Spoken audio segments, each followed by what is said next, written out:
बच्चों, तुम्हें महाभारत की एक कथा सुनाते हैं। एक ऊंट था, बेहद आलसी। उसने पहले कभी घोर तपस्या की थी।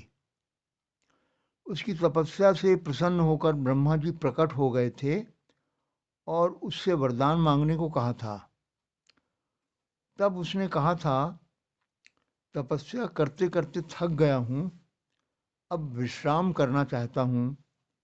आप मेरी गर्दन 100 योजन लंबी कर दें ताकि मैं एक ही जगह बैठे बैठे दूर तक की घास चर सकूं।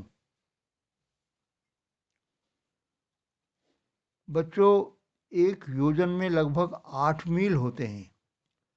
इस प्रकार उस ऊंट ने 800 मील लंबी गर्दन का वरदान मांग लिया था।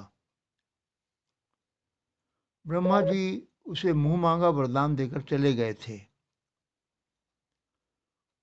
अब वो न उठता, न चलता, न कुछ काम करता, बस एक ही जगह बैठा बैठा घास चर लेता और सो जाता।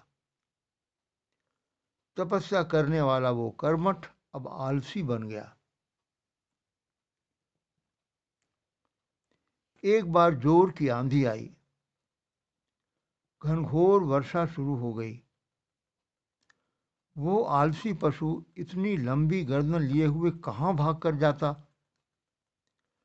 उसने एक अंधेरी गुफा में अपनी गर्दन डाल दी और एक कोने में चुपचाप लेट गया।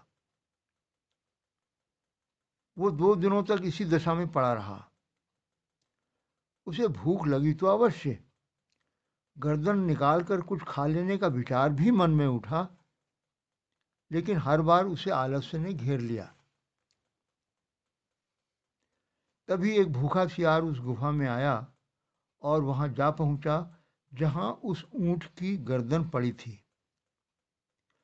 भूखा तो वो था ही, अंधेरी गुफा में भोजन की तलाश में इधर उधर फिरने लगा।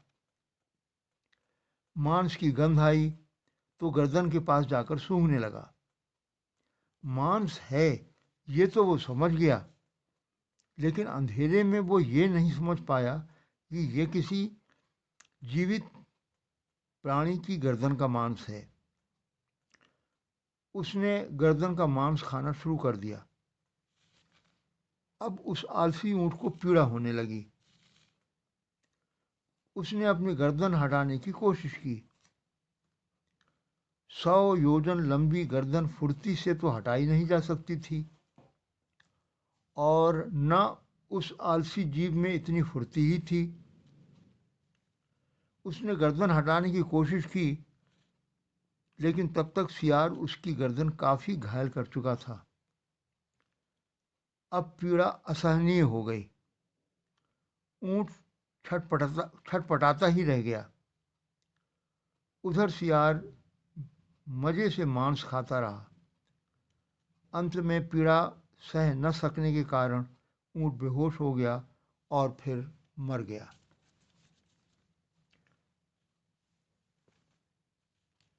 बच्चों, ये दशा होती है आलसी जीवों की। आलसी इंसान किसी के काम का नहीं रहता। न वो अपना कोई काम कर सकता है और न दूसरों का। हमारे प्राचीन गुरुजनों ने कहा है, चलते रहो चलते रहो। इसका अर्थ यह है कि हमेशा कोई न कोई कर्म करते रहना चाहिए। हमारा मुख्य कर्म है भगवान का स्मरण करते हुए अपने कर्तव्यों का पालन करना, जैसे पढ़ाई लिखाई, गुरुजनों की आज्ञा का पालन, दूसरों की सेवा आदि। यदि आलस्य होगा तो ये काम कैसे हो पाएंगे।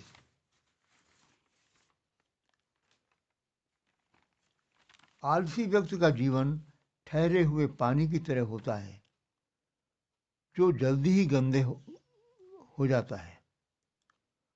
कर्म करने में लगे हुए व्यक्ति का जीवन बहते हुए पानी की तरह होता है, जिसमें गंदगी ठहर ही नहीं पाती और जो सदा निर्मल रहता है। किसी ने कहा है, आलस्य ही मृत्यु है और आलस्य का न होना ही जीवन है। जिस प्रकार मृत व्यक्ति किसी के लिए उपयोगी नहीं होता, उसी प्रकार आलसी व्यक्ति भी किसी के लिए उपयोगी नहीं होता। आलस्य से मुक्त रहकर भगवान का स्मरण करते हुए उत्साहपूर्वक अच्छे अच्छे यानी परहितकारी कर्म और अपने कर्तव्यों का पालन करते रहना, यही जीवित रहने का लक्षण है। बच्चों, याद रखना, आलस्य तुम्हारा घोर शत्रु है। जय श्री राधे। नहीं है तो कैसे होगी? बिल्कुल भी नहीं दिखता है, इतने तो है।